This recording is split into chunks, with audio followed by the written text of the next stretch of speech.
For a time, she was East Timor's public enemy #1. Dubbed the ultimate femme fatale, Australian citizen Angelita Pires was charged with masterminding an attempt by rebel soldiers to assassinate Timor's two most revered leaders, Prime Minister Xanana Gusmao and President Jose Ramos Horta. It was very draining. You know, the pressure, you can imagine. You have the UN, you have the UN was here, you're stigmatized, your life's turned upside down, you lose your job, your properties, everything, and your freedom. Pires was the legal advisor turned lover of Alfredo Renato, a former major in the Timorese military.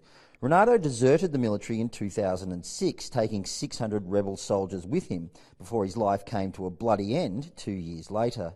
It was just before dawn on the 11th of February 2008 that Alfredo Renato and his men came down from these hills. They disarmed security guards and entered Jose Ramos Horta's private compound. It was there that Renato was shot dead. Jose Ramos Horta had been out for his morning walk. He came walking up this road, and it was here that he suffered the gunshot wounds that almost ended his life. Ramos Horta survived the attack and soon went public, accusing Pires of orchestrating an assassination attempt.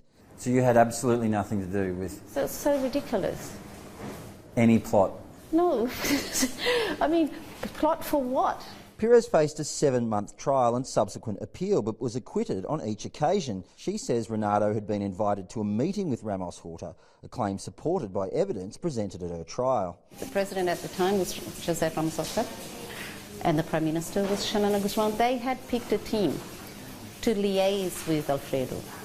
So I don't know what they meant by mid-February, but the invitation certainly was there that they were going to meet.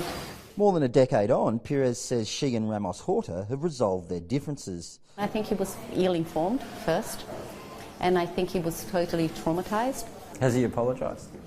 Yes, he has, and I have too. And we've personally cried together, and it takes a lot to heal. I think that recognition, it's not so much justice, but it's recognising.